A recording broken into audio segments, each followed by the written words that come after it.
जय हिंद बच्चों, आप सभी का स्वागत है अपने YouTube channel SSC azo spark पर। मैं यादविंद यादव आप सभी का स्वागत करता हूं। बच्चों, उत्तर प्रदेश पुलिस कांस्टेबल पर फाइनल रिवीजन की बात आ चुकी है इंडियन पॉलिटी में। बच्चों, 2-3 दिन के बाद में आपकी परीक्षाएं होना स्टार्ट हो जाएंगी। 17 और 18 तारीख को आपकी परीक्षा होनी है। अब बच्चों, आप लोग फाइनल रिवीजन की ओर अपना ले चलिए। आखिरी पड़ाव है उत्तर प्रदेश पुलिस कांस्टेबल की तैयारी का।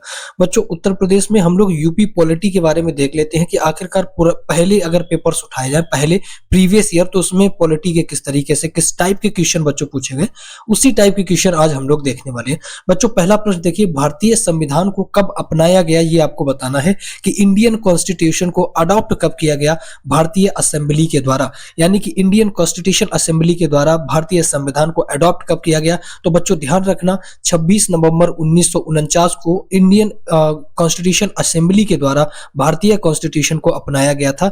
26 नवंबर 1949 को बच्चों भारत का संविधान बनकर के क्या हो गया था, तैयार हो गया था। बच्चों, अगर आपसे पूछा जाए कि फ्लैग यानी कि झंडे को कब अपनाया गया था, फ्लैग को, या फिर नेशनल एंथम को बच्चे कब अपनाया गया, नेशनल एंथम, तो हमेशा बच्चों याद रखना 24 नवंबर 1949 को हमने हमारे देश का नेशनल फ्लैग और नेशनल एंथम को क्या किया था, अपनाया था। अगला प्रश्न देखिए बच्चों, निम्नलिखित में से भारतीय संविधान सभा का अध्यक्ष कौन था। आपको बच्चों बताना है कि उस समय इंडियन कॉन्स्टिट्यूशन के प्रेसिडेंट कौन थे, अध्यक्ष कौन थे।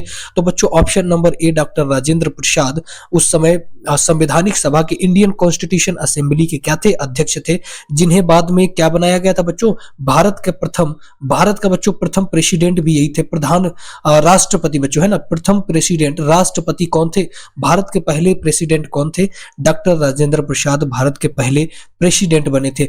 बच्चों जवाहरलाल नेहरू कौन थे, भारत के प्रथम प्रधानमंत्री थे। आप लोग याद रखना, भारत के प्रथम प्रधानमंत्री बच्चों डॉक्टर पंडित जवाहरलाल नेहरू थे। जिन्ना की हम यहाँ पर बात नहीं करेंगे और लाल बहादुर शास्त्री यहाँ पर कुछ नहीं है। अगला देखिए बच्चों, अंबेडकर ने भीमराव अंबेडकर ने संविधान की हृदय तथा आत्मा किसको कहा था। बच्चों बताना है कि अंबेडकर साहब के द्वारा संविधान की हृदय और आत्मा किसको कहा गया। तो बच्चों ऑप्शन नंबर सी आपका बिल्कुल करेक्ट होगा, संवैधानिक उपचारों का अधिकार को डॉक्टर अंबेडकर ने हृदय और आत्मा कहा था। अगला प्रश्न देखिए बच्चों कि भारत की संविधान सभा ने किस वर्ष से कामकाज को करना प्रारंभ कर दिया था।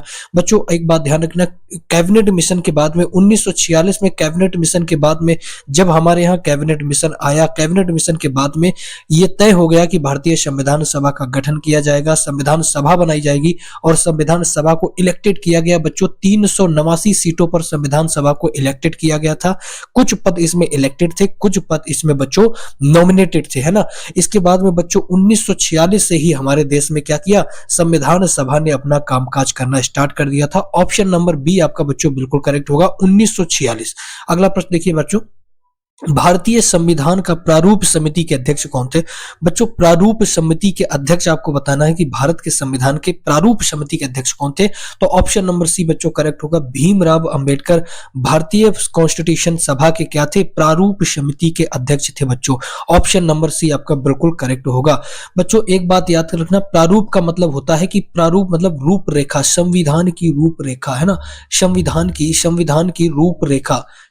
की रूपरेखा को ही बच्चों प्रारूप कहते हैं। इसीलिए प्रारूप समिति के अध्यक्ष किसको कहा जाता है, भीमराव अंबेडकर को। बच्चों दूसरा बात याद रखना कि प्रारूप को ही हम बच्चों संविधान का मूल ढांचा कहते हैं, संविधान का मूल ढांचा प्रारूप को कहते हैं। बच्चों इसके बाद मसौदा समिति का अगर अध्यक्ष पूछे, मसौदा समिति के अध्यक्ष भी डॉक्टर BR अंबेडकर थे। मसौदा समिति पूछे या प्रारूप समिति पूछे, दोनों ही बात बच्चों एक ही होती है। मसौदा समिति के अध्यक्ष भीमराव अंबेडकर थे और प्रारूप समिति के भी भीमराव अंबेडकर थे। अगला प्रश्न देखिए बच्चों, भारत में किस प्रकार का लोकतंत्र है, आपको बताना है। तानाशाही बिल्कुल नहीं होगा बच्चे, राष्ट्रपति के हाथ में सारी पावर भारत में नहीं होती है, प्रत्यक्ष बच्चों नहीं है। ऑप्शन नंबर सी आपका बिल्कुल करेक्ट होगा, प्रतिनिधियों का लोकतंत्र। बच्चों प्रतिनिधि क्या होता है, जैसे आप किसी MP और MLA को चुनते हो ना, वही आपका प्रतिनिधि है और वही जाकर के लोकसभा में आपकी आवाज को लोकसभा तक पहुंचाने का कार्य करता है, इसीलिए उसको बोलते हैं प्रतिनिधि। तो भारत में किस तरीके का लोकतंत्र है बच्चों? प्रतिनिधियों का लोकतंत्र है, इस बात को आपने ध्यान रखना है। अगला प्रश्न देखिए, भारत की संविधान सभा किसके कहने पर बनाई गई थी? बच्चों भारतीय इंडियन कॉन्स्टिट्यूशन असेंबली किसके कहने पर बच्चों बनाई गई थी? बेबल प्लान पर बिल्कुल नहीं बनाई गई थी बच्चों। हम बेबल प्लान समझेंगे बहुत अच्छी तरीके से। भारत के बंटवारे में बेबल प्लान की बहुत बड़ी भूमिका थी, इसके बारे में भी हम लोग देखेंगे। अगस्त प्रस्ताव बिल्कुल बच्चों बिल्कुल नहीं होगा। जब यहाँ पर भारत में बहुत ज्यादा विद्रोह हुआ तो यहाँ पर बर्ड बॉट सेकेंड आया, तब अंग्रेजों ने सोचा कि अगस्त प्रस्ताव के नाम पर भारत को क्या डोमिनियन स्टेट दे दिया जाए, यानी कि अर्ध संघीय राज्य बना दिया जाए। लेकिन गांधी जी ने यह स्वीकार नहीं किया था, इसलिए बच्चों अगस्त प्रस्ताव बिल्कुल नहीं होगा। क्रिप्स मिशन भी बच्चों नहीं होगा, क्योंकि क्रिप्स मिशन बच्चों 1942 में आया था। लॉर्ड सर फोर्ड क्रिप्स के द्वारा ये जो इसके मालिक थे या यूके अध्यक्ष थे, कौन थे? लॉर्ड क्रिप्स, है ना। तो 1942 में क्रिप्स मिशन आया बच्चों। ऑप्शन नंबर डी आपका बिल्कुल करेक्ट होगा, कैबिनेट मिशन। बच्चों कैबिनेट मिशन जब भारत में आया तो कैबिनेट मिशन ने यह तय किया कि भारत में अब एक नया संविधान होना चाहिए, और 1946 से ही हमारे देश में कॉन्स्टिट्यूशन असेंबली का चुनाव हुआ और उसने कार्यकाज करना स्टार्ट कर दिया। बच्चे अगला प्रश्न देखिए, संविधान सभा ने राष्ट्रीय गान को कब अपनाया? बच्चों मैंने अभी आपको बताया था 24 जनवरी 1950 को भारतीय संविधान सभा के द्वारा राष्ट्रगान तथा झंडे को अपनाया गया था। बच्चों आपसे पूछा जाए कि राष्ट्रगान, तो राष्ट्रगान के साथ साथ बच्चों हमारे देश का फ्लैग को भी अपनाया गया था। हमारे देश के फ्लैग को भी बच्चों अपनाया गया था। अगला प्रश्न देखिए, भारतीय संविधान का प्राधिकरण स्रोत क्या है? बच्चों भारतीय संविधान का प्राधिकरण, बच्चों प्राधिकरण का मतलब है कि भारतीय संविधान का आखिर अधिकार किसका है, आधिपत्य किसका है भारतीय संविधान पर? तो बच्चों भारतीय संविधान पर अधिकार किसका है? भारत के लोगों का है। क्या उच्चतम न्यायालय का है? बिल्कुल नहीं बच्चे, न्यायालय हर चीज नहीं कर सकती। क्या सरकार का है? सरकार नहीं है बच्चों, सर्वोच्च है भारत की जनता। भारत के लोग ही भारत इंडियन कॉन्स्टिट्यूशन के लिए सर्वोच्च है। कोई भी बच्चों अगर डेमोक्रेटिक देश होगा उसके लिए उस देश के लोग ही सर्वोच्च होंगे। अगला प्रश्न देखिए, बंधुत्व का अर्थ बच्चों क्या है? बंधुत्व का अर्थ आपको बचाना है। बंधुत्व का अर्थ बच्चों होगा भाईचारा, बिल्कुल नहीं होगा बच्चों। भाईचारा बंधुत्व का अर्थ तो होता है, लेकिन यहां पर जो इंडियन कॉन्स्टिट्यूशन है उसमें इसकी चर्चा नहीं की गई है बच्चों। सेकंड ऑप्शन देखिए, पिता तुल्य व्यवहार, बिल्कुल नहीं होगा। ऑप्शन नंबर सी बच्चों आपका बिल्कुल करेक्ट होगा, एकता एवं अखंडता। एकता एवं अखंडता ही बंधुत्व का मुख्य मतलब जवाब होगा। एकता और अखंडता बंधुत्व का जवाब होगा बच्चों। ऑप्शन नंबर सी आपका बिल्कुल करेक्ट होगा, इस चीज को आपने ध्यान रखना है। ऑप्शन नंबर बच्चों सी आपका बिल्कुल करेक्ट होगा बच्चों। हम अगर इतनी मेहनत करके अगर इस प्रश्नों को बनाते हैं तो आपका भी एक मकसद बनता है बच्चे, एक अधिकार बनता है कि चैनल को सब्सक्राइब करके वीडियो को लाइक कर देना बच्चों, आपका फर्ज है। फटाफट कर दीजिए। इसके बाद में अगला प्रश्न हम लोग देते हैं। आप लोग चैनल को लाइक नहीं करते बच्चे, फटाफट वीडियो को लाइक करके चैनल सब्सक्राइब कर लीजिए। अगला प्रश्न देखिए बच्चों, किसी भी अपराधी की सजा माफ करने का अधिकार किसको है? आपको बताना बच्चों, किसी भी अपराधी की सजा को माफ करने का अधिकार किसको है? तो बच्चे ध्यान रखना, राष्ट्रपति। ऑप्शन नंबर सी आपका बिल्कुल करेक्ट होगा, राष्ट्रपति। इनको क्या है, किसी भी अधिकारी अपराधी का, किसी भी अपराधी का, क्रिमिनल का सजा को माफ करने का प्रावधान है। माफ कर सकता है बच्चों, या तो ये माफ कर सकते हैं या फिर सजा को बच्चों क्या कर सकते हैं, कम कर सकते हैं। एक बात ध्यान रखना बच्चों, अगर बात हुई है राष्ट्रपति की तो वर्तमान में राष्ट्रपति कौन है बता दीजिए मुझे। तो आप कहेंगे जी द्रौपदी मुर्मू वर्तमान की राष्ट्रपति है। कौन?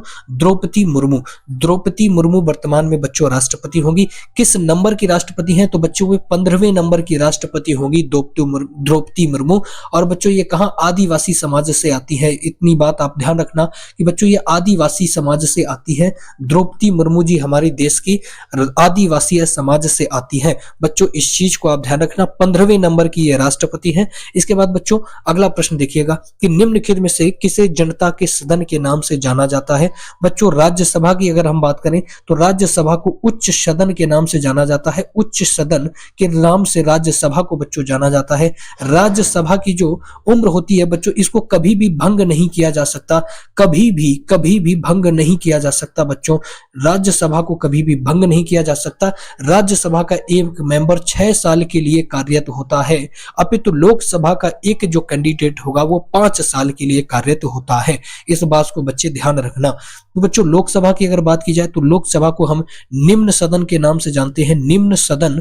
लोकसभा को बच्चों हम जनता का घर के नाम से जानते हैं। जनता का घर यानी कि जनता का हाउस ऑफ पीपल्स के नाम से भी जानते हैं। और इसके बाद बच्चों यही है लोकसभा, जिसको हम किसके जनता के सदन के नाम से भी जानते हैं। जनता का सदन, जनता का सदन, जनता का सदन बच्चों इसलिए कहते हैं क्योंकि जनता के द्वारा चुने गए प्रतिनिधि कहां बैठेंगे, लोकसभा में बैठते हैं, इसीलिए लोकसभा को जनता का सदन कहते हैं। ऑप्शन नंबर बी आपका बच्चों बिल्कुल करेक्ट होगा। सुप्रीम कोर्ट बच्चों यहां पर बिल्कुल एक संस्था है और चुनाव आयोग भी एक संस्था है। अगला प्रश्न देखिए, भारतीय प्रारूप समिति के कितने सदस्य थे? बच्चों मैंने अभी आपको बताया कि प्रारूप समिति के अध्यक्ष थे डॉक्टर बी आर अंबेडकर। कौन थे बच्चों? डॉक्टर बी आर अंबेडकर प्रारूप समिति के अध्यक्ष थे। बच्चों एक समिति बनाई गई कि वो समिति क्या करेगी, संविधान का मूल ढांचा बनाएगी। और उस समिति में बच्चों कितने सदस्य थे? तो ऑप्शन नंबर सी आपका बिल्कुल करेक्ट होगा बच्चों, 7 सदस्य थे उस समिति में। प्रारूप समिति में अगर पूछा जाए कितने सदस्य थे तो 7 सदस्य थे। बच्चों इसी प्रारूप समिति को हम मसौदा समिति के नाम से भी जानते हैं। एक बात ध्यान रखना, मसौदा समिति, प्रारूप समिति को ही बच्चों हम मसौदा समिति के भी नाम से जानते हैं। अगला प्रश्न देखिएगा बच्चों कि हमारे संविधान की प्रस्तावना में कोई उल्लेख नहीं है, किस चीज का कोई उल्लेख नहीं है बच्चों? तो न्याय का बच्चों हमारे कॉन्स्टिट्यूशन में बिल्कुल उल्लेख है। भाईचारे का उल्लेख है बच्चों, कोई भी डेमोक्रेटिक देश होगा वो भाईचारे का उल्लेख करता है। प्रतिष्ठा का समानता, बच्चों समानता का अधिकार हमारे संविधान में है। लेकिन ऑप्शन नंबर डी वयस्क मताधिकार का कोई यहां पर उल्लेख नहीं है बच्चों। वयस्क मताधिकार, पहले बच्चों 21 वर्ष के जो बच्चे होते थे वो वोट में भाग लेते थे। लेकिन आपसे पूछा जाए कि 61वां संविधान संशोधन, संविधान बच्चों संशोधन कौन सा? 61वां संविधान संशोधन हुआ, कब हुआ बच्चों? आप लोग ध्यान रखना, 61वां संविधान संशोधन 1989 में हुआ। और इस संविधान संशोधन के बाद में उम्र जो है वो बच्चों घटा करके कितनी कर दी गई? 18 ईयर्स कर दी गई, 18 साल कर दी गई। यानी कि बच्चों अब 18 वर्ष के बच्चे भी क्या कर पाएंगे? इलेक्शन में भाग ले पाएंगे, वोट को दे पाएंगे बच्चे। एक बात ध्यान रखना है ना। अगला प्रश्न देखिए, भारत में एकल नागरिकता की अवधारणा कहां से अपनाई गई है? आपको पता होना चाहिए बच्चों कि भारत में एकल नागरिकता है। एकल नागरिकता यानी कि बच्चों अगर आपको भारत की नागरिकता लेनी है तो आपको किसी दूसरे देश की नागरिकता को त्यागना पड़ेगा। अगर आप भारत के मूल निवासी होते हुए आपने किसी और देश की नागरिकता ले ली तो आपकी भारत की नागरिकता 6 महीने के अंदर ऑटोमेटिक कैंसिल कर दी जाएगी। तो बच्चों इस प्रणाली को ऑप्शन नंबर ए इंग्लैंड से लिया गया था बच्चों। इंग्लैंड में ही एकल नागरिकता है और भारत में भी बच्चों क्या है? एकल नागरिकता है। इस बात को आपने ध्यान रखना। बच्चों अमेरिका भी इंपॉर्टेंट है। अमेरिका से क्या लिया गया था? तो बच्चों प्रेसिडेंट का जो चुनाव होता है, प्रेसिडेंट का चुनाव, प्रेसिडेंट का इलेक्शन पद्धति जो बच्चे होती है, इलेक्शन की पद्धति प्रेसिडेंट की, वो कहां से ली गई है? वो अमेरिका से ली गई है ना। चलिए अगला प्रश्न देखिए बच्चों, भारतीय संविधान में समवर्ती सूची की अवधारणा किस देश के संविधान से ली गई है? बच्चों समवर्ती की बात की जा रही, मैंने अभी आपको बताया अमेरिका से क्या लिया गया है? अमेरिका से बच्चों प्रेसिडेंट का चुनाव, प्रेसिडेंट का इलेक्शन अमेरिका से लिया गया। बच्चों इंग्लैंड से क्या लिया गया था? इंग्लैंड से लिया गया था एकल नागरिकता, एकल नागरिकता की अवधारणा। बच्चों ऑप्शन नंबर सी आपका बिल्कुल करेक्ट होगा, ऑस्ट्रेलिया। ऑस्ट्रेलिया से बच्चों समवर्ती सूची का प्रावधान लिया गया है इंडियन कॉन्स्टिट्यूशन में, ऑस्ट्रेलिया से लिया गया। ऑप्शन नंबर सी बच्चों ध्यान रखना, बहुत इंपॉर्टेंट है। यहां पर इंपॉर्टेंट लगा लेना बच्चों, बहुत इंपॉर्टेंट है क्योंकि ये स्टेट लेवल एग्जाम में आता है। अगला प्रश्न देखिए, भारतीय संविधान कैसा है? बच्चों संविधान का आखिरकार रूप कैसा आपको बताना है। तो संघीय संविधान है? बिल्कुल नहीं है बच्चों, एकात्मक संविधान भी नहीं होगा। राष्ट्रपति शासन प्रणाली हमारे यहाँ नहीं है, राष्ट्रपति के पास में उतनी चार्जेस नहीं है बच्चों। ऑप्शन डी आपका बिल्कुल ठीक होगा, अर्ध संघीय तथा संघीयवत होगा हमारा संविधान, यानी कि लचीला और आंशिक सख्त और लचीला होगा। बच्चों अगला प्रश्न देखिए, किस प्रकार की शासन में सरकार का चुनाव जनता करती है? यानी कि बच्चों आपको बताना है कि किस प्रकार का शासन होगा जहां पर सरकार का चुनाव सरकार को जनता चुनती है। तो बच्चों ऑप्शन नंबर बी बिल्कुल आपका करेक्ट होगा। लोकतांत्रिक देश में ही जनता को हक होता है सरकार के चुनाव में भाग लेने का हक किसको है? जनता को। ऐसा देश कौन सा होगा? लोकतांत्रिक देश होगा। बच्चों अगला प्रश्न देखिए, भारतीय संविधान में कितने मौलिक कर्तव्य हैं? आपको ध्यान में रखना बच्चे, मौलिक कर्तव्यों की बात की जा रही है, भारतीय संविधान में कितने हैं? ऑप्शन नंबर बी बच्चों बिल्कुल करेक्ट होगा, 11 मौलिक कर्तव्य होंगे भारतीय संविधान में। इस चीज को बच्चे आप बिल्कुल छाप करके रख देना, बहुत इंपॉर्टेंट। नोट कर लेना बच्चे, ये बहुत इंपॉर्टेंट है। 11 मौलिक कर्तव्य होंगे। अगला प्रश्न देखिए, भारत के संविधान के किस हिस्से में मौलिक अधिकारों की चर्चा की गई है? बच्चों संविधान के किस भाग में मौलिक अधिकारों की चर्चा की गई है, आपको बताना है कि संविधान के किस भाग में। तो बच्चों ऑप्शन नंबर बी आपका बिल्कुल करेक्ट होगा। भाग 3 में बच्चों आपके संविधान के मौलिक अधिकारों की यानी कि फंडामेंटल राइट्स की बच्चों क्या की गई है, चर्चा की गई है। बच्चों अगर आपसे पूछा जाए कि संविधान का मैग्ना कार्टा किसको कहते हैं, मैग्ना कार्टा, ध्यान रखना बच्चों संविधान का मैग्ना कार्टा ऑफ कॉन्स्टिट्यूशन। तो ध्यान रखना बच्चों, मैग्ना कार्टा ऑफ कॉन्स्टिट्यूशन के नाम से किसको जानते हैं, भाग 3 को ही मैग्ना कार्टा के नाम से जानते हैं। आपको यह जानने की बिल्कुल जरूरत नहीं है कि मैग्ना कार्टा क्या होता है। आप यूपी पुलिस की तैयारी कर रहे हैं बच्चों, सिर्फ आप रट लीजिए कि मैग्ना कार्टा क्या होता है, यह जानने की कोई जरूरत नहीं है। तो बच्चों भाग 3 में कॉन्स्टिट्यूशन में क्या है, मौलिक अधिकार है यानी कि फंडामेंटल राइट्स है। और मैग्ना कार्टा किसको कहा जाता है, तो भाग 3 को कहा जाता है बच्चों, बहुत इंपॉर्टेंट है मैग्ना कार्टा। अगला प्रश्न देखिए, निम्न में से कौन मौलिक अधिकार नहीं है? बच्चों मौलिक अधिकार आपके कितने हैं, 6 मौलिक अधिकार हैं। आपको बताना है कि निम्न में से कौन सा मौलिक अधिकार नहीं है। बच्चों समानता का अधिकार बिल्कुल करेक्ट है, समानता का अधिकार मौलिक अधिकार है। स्वतंत्रता का अधिकार बच्चों मौलिक अधिकार होगा, आपका बिल्कुल करेक्ट आंसर है ना। इसके बाद बच्चों संपत्ति का अधिकार पहले था बच्चों, ऑप्शन नंबर सी आपका बिल्कुल करेक्ट होगा, संपत्ति का अधिकार। बच्चों संपत्ति का अधिकार आपका बिल्कुल करेक्ट होगा। संपत्ति के अधिकार को अब हटा दिया गया है और संपत्ति के अधिकार को बच्चों अब कानूनी अधिकार बना दिया गया है। किसको, कानूनी अधिकार। संपत्ति को अधिकार को हटा करके बच्चों क्या बना दिया गया है, कानूनी अधिकार बना दिया गया है। अगर आपसे बच्चों प्रश्न पूछा जाए कि संपत्ति के अधिकार को अब कहां पर रखा गया, तो ध्यान में रखना बच्चों आर्टिकल 300 का में, आर्टिकल 300 के का में रखा गया है संपत्ति के अधिकार को, और संपत्ति के अधिकार को अब कानून का अधिकार बना दिया गया है। बच्चों अगला प्रश्न देखिए, किसकी सिफारिश से भारत में मौलिक कर्तव्यों को जोड़ा गया था? बच्चों एक समिति बनाई गई थी, एक गठन बनाया गया था, उस समिति के सिफारिश के द्वारा ही भारतीय संविधान में मौलिक कर्तव्यों को जोड़ा गया, फंडामेंटल्स ड्यूटी को जोड़ा गया था। बच्चों ऑप्शन नंबर सी आपका बिल्कुल करेक्ट होगा, स्वर्ण सिंह समिति। अगर बच्चों आपसे पूछा जाए कि मौलिक कर्तव्यों को, फंडामेंटल ड्यूटीज को किस समिति की सिफारिश से जोड़ा गया, तो बच्चों ध्यान रखना स्वर्ण सिंह कमेटी, स्वर्ण सिंह समिति से, स्वर्ण सिंह समिति ने ही सिफारिश की थी, तभी मौलिक कर्तव्यों को इंडियन कॉन्स्टिट्यूशन में जोड़ा गया था। बच्चों कितने प्रकार से संविधान भारत की नागरिकता गंवाई जा सकती है? बच्चों हमें यहां पर चर्चा ये नहीं करनी कि कौन कौन से प्रकार है। यूपी कांस्टेबल में बच्चों ऑप्शन नंबर सी देख लेना, 3 प्रकार से आपका भारतीय संविधान के थ्रू 3 प्रकार से आपकी नागरिकता को गंवाया जा सकता है। बच्चों कौन कौन सी होगी हम यहां पर चर्चा नहीं करेंगे, आपके कांस्टेबल में कभी नहीं पूछा जाएगा। आपसे सिर्फ इतना पूछा जाएगा कि कितनी तरीकों से भारत की नागरिकता को गंवाया जा सकता है, तो आप बता देना ऑप्शन नंबर सी, यानी कि 3 तरीकों से बच्चों भारतीय संविधान की नागरिकता गंवाई जा सकती है। बच्चों देखना, वीटो पावर को राष्ट्रपति अपने पास कितने समय के लिए रख सकता है? बच्चों वीटो पावर अगर आपको नहीं पता तो आप सिर्फ इतना जान लीजिए कि एक वीटो पावर होता है जो कि राष्ट्रपति के पास होता है बच्चों, प्रेसिडेंट के पास में होता है ना। तो बच्चों अगर आप बात की जाए कि वीटो कितने प्रकार के होते हैं, बच्चों ध्यान रखना वीटो बच्चों यहाँ पर 3 प्रकार के होते हैं ना। उनमें से एक वीटो है पॉकेट वीटो। बच्चों पॉकेट वीटो का राष्ट्रपति इस्तेमाल तब करता है जब कोई भी विधेयक उसके यहाँ आता है, कोई भी विधेयक पे वो साइन करने को कहता है।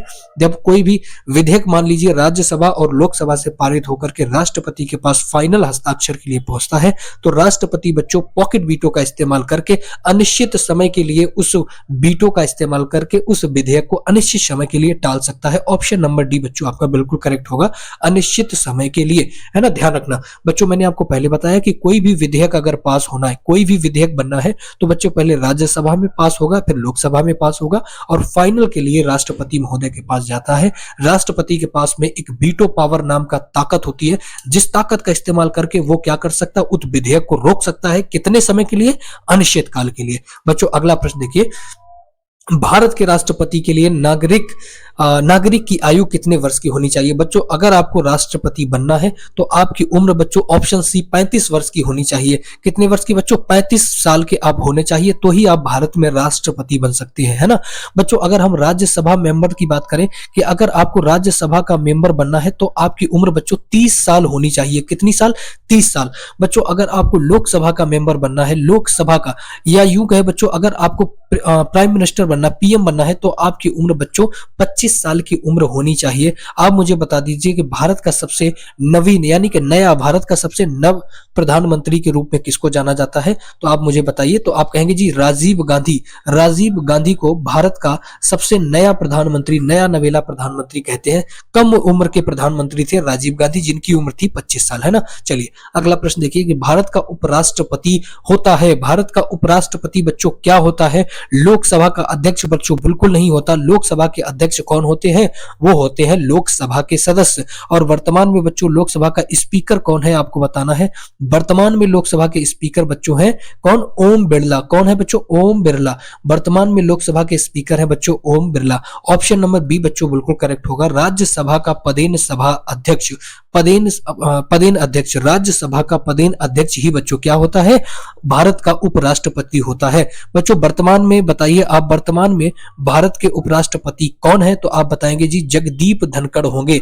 बच्चों जगदीप धनखड़, जगदीप धनखड़ होंगे। आप ध्यान रखना जगदीप धनखड़, ठीक है, जगदीप धनखड़ होंगे वर्तमान में भारत के उपराष्ट्रपति यानी कि वाइस प्रेसिडेंट, है ना। चलिए बच्चों अगला प्रश्न देखिए कि भारत के वित्त आयोग की नियुक्ति किसके द्वारा की जाती है? तो बच्चों वित्त आयोग की नियुक्ति ऑप्शन नंबर बी भारत के राष्ट्रपति के द्वारा की जाती है। बच्चों भारत के प्रेसिडेंट के द्वारा क्या किया जाता है? वित्त आयोग का गठन किया जाता है, नियुक्ति की जाती है। ऑप्शन नंबर बी आपका बिल्कुल करेक्ट होगा। अगला प्रश्न देखिए भारत बच्चों रामनाथ कोविंद भारत के कौन से नंबर के राष्ट्रपति थे? तो बच्चों ऑप्शन नंबर सी आपका बिल्कुल करेक्ट होगा। 14वें नंबर के राष्ट्रपति थे रामनाथ कोविंद। बच्चों रामनाथ कोविंद कहां के रहने वाले थे? तो ध्यान रखना बच्चों उत्तर प्रदेश के कानपुर देहात, उत्तर प्रदेश के कानपुर देहात जिले से ताल्लुक रखते थे रामनाथ कोविंद। रामनाथ कोविंद भारत के कौन से नंबर के प्राइम मिनिस्टर, प्रधानमंत्री प्रेसिडेंट रहे हैं? तो आप बताइएगा कि 14वें नंबर के राष्ट्रपति रहे हैं रामनाथ कोविंद। अगला प्रश्न देखिए उत्तर प्रदेश में लोकसभा की बच्चों कितनी सीटें हैं? तो ध्यान में रखना बच्चों ऑप्शन नंबर बी 80 सीटें हैं उत्तर प्रदेश की लोकसभा से। बच्चों चुनाव आने वाला है इसलिए उत्तर प्रदेश में लोकसभा की सीटें आपसे पूछ सकता है, तो 80 सीटें बच्चों होंगी लोकसभा की उत्तर प्रदेश से। इस चीज को आप ध्यान रखना बच्चों। अगर आपसे पूछा जाए कि भारत में सब ऐसा कौन सा राज्य है जो सबसे ज्यादा लोकसभा की सीटें देता है, तो बच्चों आप बता देना कि वो उत्तर प्रदेश है। उत्तर प्रदेश कितनी सीटें देता है? 80 सीटें बच्चों देता है लोकसभा की, और भारत का सबसे पहला ऐसा राज्य है जो सबसे ज्यादा सीटें देता है। अगला प्रश्न देखिए बच्चे किस सदन में अध्यक्ष उस सदन का अध्यक्ष नहीं होता? तो बच्चों लोकसभा का जो अध्यक्ष होता है, जैसे कि ओम बिरला है वर्तमान में लोकसभा के अध्यक्ष, तो वो बच्चों लोकसभा का हिस्सा है ना। लेकिन बच्चों आपसे पूछा गया है कि किस सदन में अध्यक्ष उस सदन का अध्यक्ष सदस्य नहीं होता, तो ऑप्शन नंबर बी बिल्कुल करेक्ट होगा बच्चों राज्यसभा। राज्यसभा का जो बच्चों अध्यक्ष होगा वो राज्यसभा का मेंबर नहीं होता है ना। और बच्चों विधानसभा और विधान परिषद ये दो बिल्कुल गलत होंगे, यानी कि ऑप्शन नंबर बी आपका बिल्कुल करेक्ट होगा राज्यसभा। अगला प्रश्न बच्चों देखिए लोकसभा स्थगित करने का अधिकार किसको है? बच्चे बी ऑप्शन बिल्कुल करेक्ट होगा, राष्ट्रपति को लोकसभा को स्थगित करने का अधिकार है। मैंने आपको अभी बताया था बच्चों कि लोकसभा को भंग किया जा सकता है।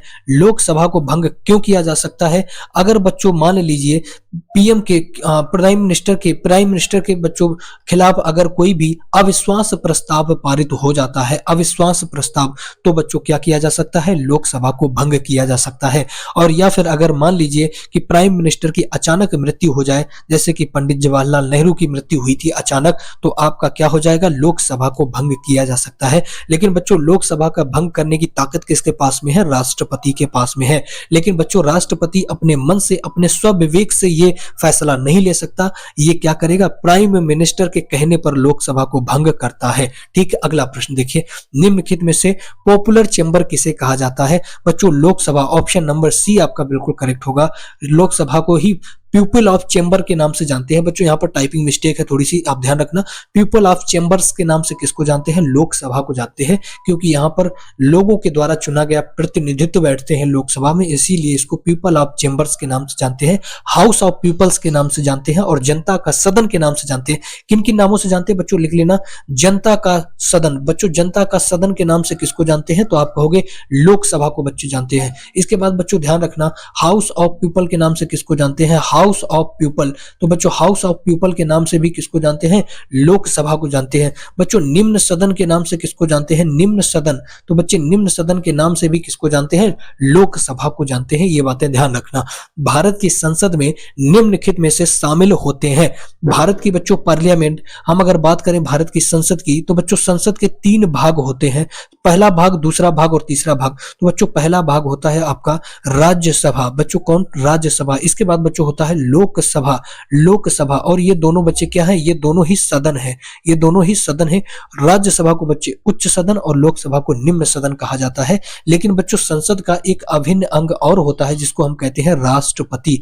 बच्चों राष्ट्रपति संसद का अभिन्न अंग होता है। अगर आपसे पूछा जाए कि संसद का अभिन्न अंग कौन सा है, तो आप बताएंगे कि वो अभिन्न अंग होते हैं राष्ट्रपति। ध्यान रखना, तो ऑप्शन नंबर ए आपका बिल्कुल करेक्ट होगा। राष्ट्रपति, लोकसभा तथा राज्यसभा, ये तीनों ही मिलाकर के संसद का निर्माण करते हैं। अगला प्रश्न देखना, भारतीय संविधान में कुल कितनी अनुसूचियां हैं? तो बच्चों आपको बताना है कि भारत के संविधान में कुल कितनी अनुसूचियां हैं। ऑप्शन नंबर बी बच्चों आपका बिल्कुल करेक्ट होगा, 12 अनुसूचियां हैं। लेकिन बच्चों अगर आपसे पूछा जाए मूल संविधान में, यानी कि जब संविधान बनाया गया था तब अनुसूचियां कितनी थी, तो बच्चों आपको बताना है 8 अनुसूचियां थी। लेकिन अभी अनुसूचियों की संख्या बढ़ा करके 12 वर्तमान में अनुसूचियां संविधान में पाई जाती हैं। 12 अनुसूचियां बच्चों अभी कितनी है? संविधान में पाई जाती हैं। अगर मूल संविधान की बात करें, जब संविधान बनाया गया था तब बच्चों 8 अनुसूचियां पाई जाती थी। अगला प्रश्न देखिए, भारत में पहली बार संविधान की मांग कब हुई? तो बच्चों 1895 में भारत में सबसे पहली बार संविधान की मांग हुई थी 1895 में।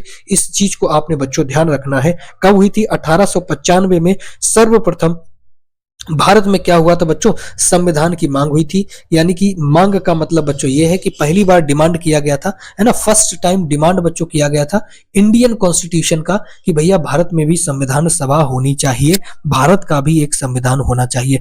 बच्चों अगर आपसे पूछा जाए कि सबसे पहली मांग की किसने थी, तो आप क्या जवाब देंगे? बच्चों ध्यान में रखना, सबसे पहली मांग किसने किया था? तो बाल गंगाधर तिलक। बच्चों बाल गंगाधर तिलक, बाल गंगाधर तिलक के द्वारा सबसे पहली बार भारतीय संविधान की मांग की गई। बच्चों अगर आप बात करें सेकेंड बार, दूसरी बार मांग कब की गई, तो ध्यान में रखना बच्चों 1922 में दूसरी बार मांग की गई। और दूसरी बार मांग बच्चों किसने की थी? तो ये महात्मा गांधी के द्वारा दूसरी बार मांग की गई, लेकिन अंग्रेजों ने स्वीकार नहीं किया। बच्चों फिर इसके बाद में तीसरी बार फिर से इंडियन कॉन्स्टिट्यूशन की मांग हुई। कब हुई? 1924 में मांग हुई। और बच्चों इस बार किसने किया था? तो याद रखना इस बार मोतीलाल नेहरू ने किया था। मोतीलाल नेहरू ने इस बार इंडियन कॉन्स्टिट्यूशन की मांग करी थी। और इसके बाद बच्चों 1934 में एमएन राव के द्वारा क्या किया गया था? एमएन राव के द्वारा इंडियन कॉन्स्टिट्यूशन को क्या किया गया था? प्रारूप तैयार करवाना स्टार्ट कर दिया गया था। चौथी बार बच्चों मांग किसके द्वारा हुई?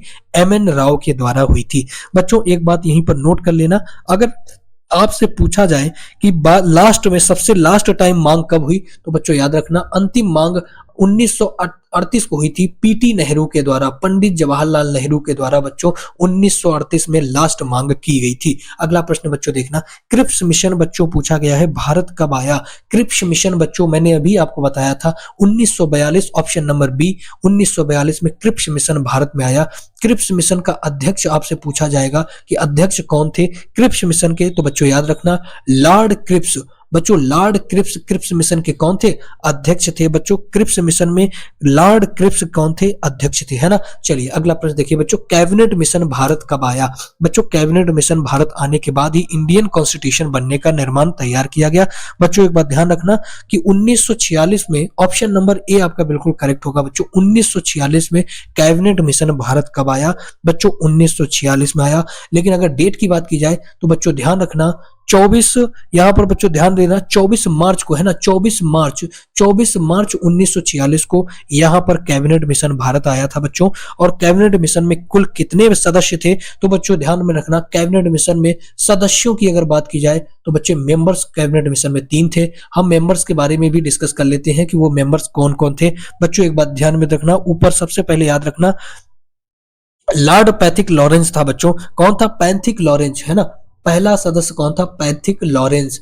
आपको ध्यान रखना पैथिक लॉरेंस। और बच्चों यही पैथिक लॉरेंस इस इस कैबिनेट मिशन का हेड था। इस कैबिनेट मिशन का हेड कौन था? Lord Pethick Lawrence. बच्चों दूसरा था स्टेफोर्ड क्रेप्स। बच्चों कौन था? स्टेफोर्ड क्रेप्स, है ना। स्टेफोर्ड क्रेप्स नाम थोड़े बच्चों अटपटे हैं लेकिन आपको याद रखना है, स्टेफोर्ड क्रेप्स। बच्चों तीसरा कौन था? तो ध्यान में रखना, तीसरा था एवी अलेक्जेंडर। तीसरा बच्चों था एवी अलेक्जेंडर, अलेक्जेंडर, है ना। तीसरा बच्चों था एवी अलेक्जेंडर। बच्चों हेड की बात की जाए तो लॉर्ड पैथिक लॉरेंस इसके हेड थे। बच्चों अगर आपसे पूछा जाए कि क्रिप्स मिशन भारत में सर्वप्रथम कहां पर आया था, तो ध्यान में रखना बच्चों, क्रिप्स मिशन 24 मार्च को दिल्ली में आया था। सबसे पहले क्रिप्स मिशन कहां पर आया? दिल्ली में आया। और इसी क्रिप्स मिशन का बच्चों विरोध किया था लाला लाजपत राय ने, जब उनके सर पर लाठियों से वर्षा करके उनकी हत्या कर दी गई थी। अगला प्रश्न देखिए बच्चों, संविधान सभा की पहली बैठक कब हुई? बच्चों क्रिप्स मिशन के आने के बाद में क्रिप्स मिशन ने यह डिसीजन दिया था कि 389 सीटों पर, बच्चों 389 सीटों पर क्या होगा? इंडियन कॉन्स्टिट्यूशन के चुनाव हो गए। और चुनाव होने के बाद बच्चों इंडियन कॉन्स्टिट्यूशन का गठन हो गया। और इसकी पहली बैठक, ध्यान रखना बच्चों, 9 दिसंबर 1946 को इसकी पहली बैठक हुई थी। ऑप्शन नंबर ए आपका बिल्कुल करेक्ट होगा। बहुत इंपॉर्टेंट है बच्चों, ध्यान में रखना, उत्तर प्रदेश पुलिस में आपका पूछा जाने वाला प्रश्न है। 9 दिसंबर 1946 में बच्चों कब हुआ? 9 दिसंबर 1946 में इंडियन कॉन्स्टिट्यूशन की फर्स्ट मीटिंग हुई थी। ठीक है ना। इंडियन कॉन्स्टिट्यूशन की फर्स्ट मीटिंग बच्चों कब हुई? 9 दिसंबर को बच्चों यहां पर हुई थी 1946 में। इस चीज को बच्चे ध्यान में रख लेना, है ना। तो यहां पर पॉलिटी की बच्चों हम लोगों ने अभी कुछ क्वेश्चंस को डिस्कस किया। अब हम बच्चों कल करेंगे जो भी क्वेश्चंस होंगे, अब हम कल इनकी आगे चर्चा करेंगे, है ना। और बात करेंगे बच्चों कल हिस्ट्री वगैरह की। हिस्ट्री में हम लोग देखेंगे कि हिस्ट्री में हम लोग क्या कर सकते हैं। मिलेंगे बच्चों अगली क्लास में, तब तक के लिए जय हिंद, नमस्कार।